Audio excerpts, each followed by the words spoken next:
اعوذ باللہ من الشیطان الرجیم بسم اللہ الرحمن الرحیم رب یسر ولا تعسر وتمم بالخیر وبک نستعین رب اشرح لی صدری ویسر لی امری واحلل عقدۃ من لسانی یفقہوا قولی واجعل لی وزیرا من اہلی آمین یا رب العالمین۔ السلام علیکم ورحمۃ اللہ وبرکاتہ۔ پیارے بچوں، کیسے ہیں آپ؟ میں تو اتنا پڑھا رہی ہوں کہ مجھے آپ کا حال پوچھنے کا بھی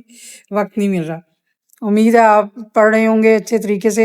اللہ تعالیٰ آپ کو کامیاب و کامران کرے اور اچھے مناصب پر سرفراز ہوں آپ آئندہ زندگی میں۔ اچھا بچوں، یہ نون میم راشد کی نظم ہم کر رہے ہیں۔ ایک ترتیب نہیں ہے یہ بچوں، میرے خیال میں آخری نظم ہے ان کی۔ تو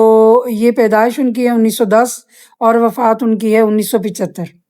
آئیے ان کا تھوڑا سا تعارف ہے ادھر۔ اچھا بچوں، نون میم راشد اردو ادب کے ایک عظیم اور منفرد شاعر ہیں۔ منفرد الگ، سب سے الگ، دوسروں سے الگ ہونا، ایک اپنی پہچان ہونا۔ جن کا اصل نام نذر محمد راشد تھا۔ وہ 1910 میں پیدا ہوئے اور جدید اردو نظم کے بانیوں میں شمار ہوتے۔ بانی ہوتا ہے، بانی ایک پاکستان کہتے ہیں نا، بانی کے معنی ہوتا ہے بنانے والا۔ قائد اعظم کو کہتے ہیں نا بانی پاکستان، تو بنانے والا۔ نون میم راشد نے اردو شاعری میں آزاد نظم، فری ورس کو فروغ دینا، بڑھانا اور روایت سے ہٹ کر نئے خیالات، جدید اسلوب اور غیر فلسفیانہ موضوعات کو پیش کیا۔ ابھی ہم دیکھتے ہیں ان کی شاعری پڑھتے ہیں تو دیکھتے ہیں ان کی شاعری میں انسان کی تنہائی، وجودی مسائل اور معاشرتی پیچیدگیاں، معاشرے میں جو بچوں اتار چڑھاؤ، فرق جو ہوتے ہیں اور معاشرتی پیچیدگیاں نمایاں نظر آتی ہیں۔ ہر انسان ڈسٹرب ہوتا ہے جب وہ باہر نکلتا ہے اور معاشرے میں دیکھتا ہے، اتنا فرق دیکھتا ہے انسانوں میں، تو اس کی ذہنی سطح جو ہے وہ متاثر ہوتی ہے اور پھر وہ اس پر کچھ نہ کچھ، اگر کوئی قابل ہے بہت تو وہ تحریر کرتا ہے۔ حساس لوگ جو ہیں وہ اس کو بہت محسوس کرتے ہیں اور پھر لکھتے ہیں۔ ان کے مشہور مجموعوں میں ماورا، ایران میں اجنبی اور لا برابر انسان شامل ہیں۔ نون میم راشد کا انتقال 1975 میں ہوا، مگر ان کا کام آج بھی اردو ادب میں ایک اہم مقام رکھتا ہے۔ اچھا بچوں، یہ نظم ہے۔ یہ بچوں نظم میں نے پہلے بھی پڑھی اور سنی ہوئی ہے، اس لیے میں آپ کو کروا رہی ہوں تاکہ آپ کو بھی یہ یاد ہو جائے۔ بہت سادہ اور آسان ہے ردھم میں۔ ویسے تو ظاہر ہے ان کا جو انداز ہے اسی طرح سے انہوں نے لکھی ہے، لیکن چونکہ اگر آپ نے بار بار جو چیز سنی ہوتی ہے نا بچوں، یا بچپن سے یا جوانی میں جو چیز بہت مرتبہ سنی ہوتی ہے تو وہ آپ کے لیے بہت ہی فیملیئر ہوتی ہے، آپ اس سے مانوس ہوتے ہیں۔ تو یہ بھی نظم ایسے ہی ہے، ردھم بھی ہے اس میں، آپ سنیں گے تو آپ میں بھی وہ چیز آ جائے گی۔ زندگی سے ڈرتے ہو، یہ انٹروگیٹو مارک ہے بچوں، سوالیہ نشان ہے۔ وہ پوچھ رہے ہیں آپ نے ہم جنسوں سے، لوگوں سے، انسانوں سے پوچھ رہے ہیں کہ زندگی سے ڈرتے ہو، زندگی تو تم بھی ہو، زندگی تو ہم بھی ہیں۔ آدمی سے ڈرتے ہو، آدمی تو تم بھی ہو، آدمی تو ہم بھی ہیں۔ آدمی زباں بھی ہے، آدمی بیاں بھی ہے، اس سے تم نہیں ڈرتے۔ حرف اور معنی کے رشتہ ہے آہن سے، آدمی ہے وابستہ۔ حرف اور معنی کا رشتہ مضبوط، رشتہ ہے آہن لوہے کی طرح مضبوط۔ آہن لوہے کو کہتے ہیں، آہن لوہا، فولاد، یعنی حرف جب مل کر معنی بنتے، لفظ بنتے ہیں تو ان میں ایک معنی کا رشتہ ہوتا ہے۔ حرف اور معنی کے رشتہ ہے آہن سے، رشتہ ہے آہن سے،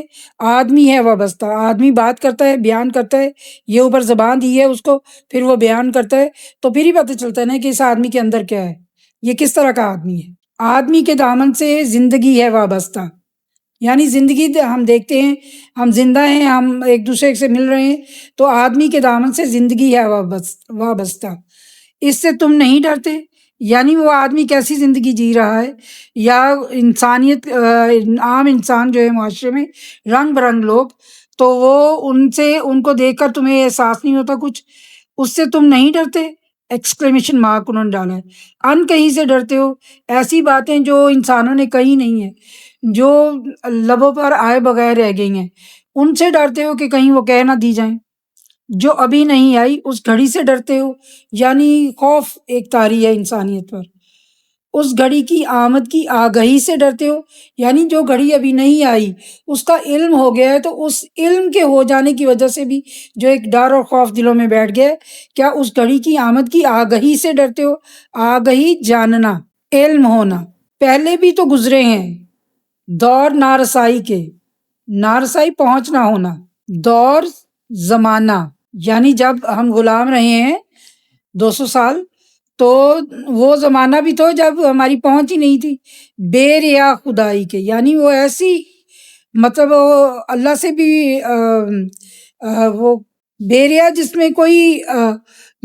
ملاوٹ نہ ہو، سامنے صاف ظاہر جو اپنی خدائی کا دعویٰ کر رہے تھے، پھر بھی یہ سمجھتے ہو ہے آرزو مندی کہ آرزو نہیں رکھنی چاہیے، یہ شب زباں بندی، یہ جو آج کی رات زباں بندی کر دی گئی ہے، رہے خدا بندی اور اللہ کا راستہ، مگر یہ کیا جانو، یعنی یہ جو زبانیں بند کر دی گئی ہیں اور رہے خدا بندی اس کے بارے میں کیا خیال ہے تمہارا، مگر تم یہ کیا جانو، لب اگر نہیں ہلتے ہاتھ جاگ اٹھتے ہیں، یعنی منہ سے نہیں بول سکتے تو ہاتھوں سے محنت کرنے لگ پڑتے ہیں، ہاتھ جاگ اٹھتے ہیں راہ کا نشان بن کر، راہ کا نشان بن کر، نور کی زباں بن کر، ہاتھ بول اٹھتے ہیں صبح کی اذان بن کر، روشنی سے ڈرتے ہو،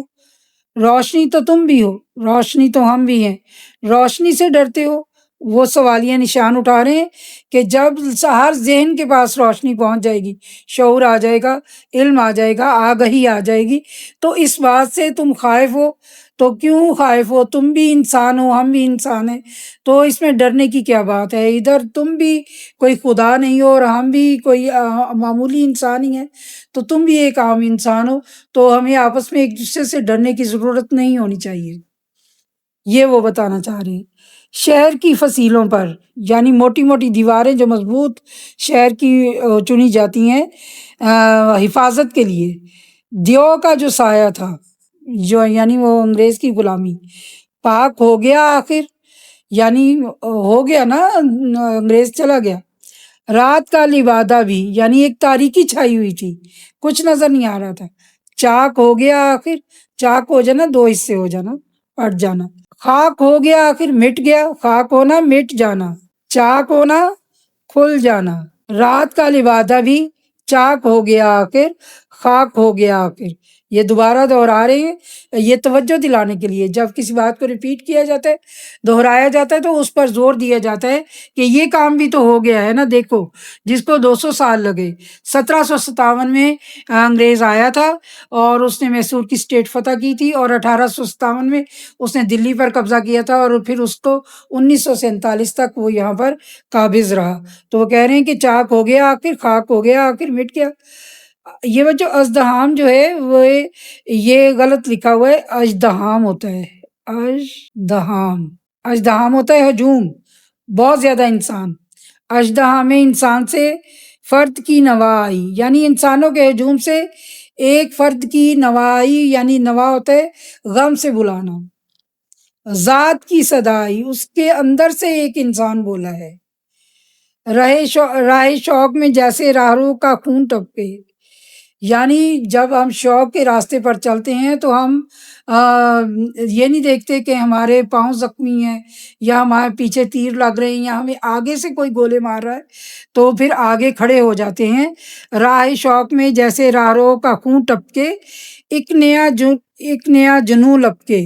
تو وہ دیوانہ وار آگے بڑھتے ہیں، آدمی چھلک اٹھے، یعنی آدمی جو تھا ایک جگہ پر چپ بیٹھا ہوا، وہ اٹھ کے کھڑا ہو گیا اور آگے بڑھنے لگ پڑا، آدمی ہنسے دیکھو، یعنی آدمی خوش ہوئے ہیں وہ سن کر آزادی کا، شہر بسے دیکھو، پھر شہر بسنے لگے، تم ابھی بھی ڈرتے ہو، تو پھر کیا ڈرنے کی ضرورت ہے، تم ابھی بھی ڈر رہے ہو، یہ سارا یہ دیکھیں بہت ہی پیاری نظم ہے بچوں، اس میں انہوں نے کہا ہے کہ ڈرنے کی ضرورت نہیں ہے، آپ ڈٹ کے سامنا کریں جو ظلمت ہے اس کا، اور ایک دوسرے سے آپس میں ایک دوسرے کو نہ ایک دوسرے سے خائف نہ ہو، تو یہ ان کا ایک بہت ہی بچوں پیغام ہے خاص جو انہوں نے دیا ہے۔ نون میم راشد جدید اردو نظم کے بانی ہیں اور بانیوں میں شمار ہوتے ہیں، اور ان کے بعد بہت سے لوگوں نے جدید اردو نظم کی پیروی کی، ان کے لکھنے کے بعد بہت خوبصورت نظمیں ان کے بعد آئیں، اور انہوں نے بھی بہت ہی خوبصورت نظمیں لکھی ہیں۔ تو آپ ضرور نیچے ان کی کتابوں کے نام بھی دیے ہوئے ہیں، تو آپ ضرور اپنے شیلف کی زینت بنائیے ان کتابیں خرید کر، اور ان کو پڑھیے بھی۔ تو انشاءاللہ تعالیٰ اگلے کام کے ساتھ پھر ملیں گے۔ اللہ حافظ۔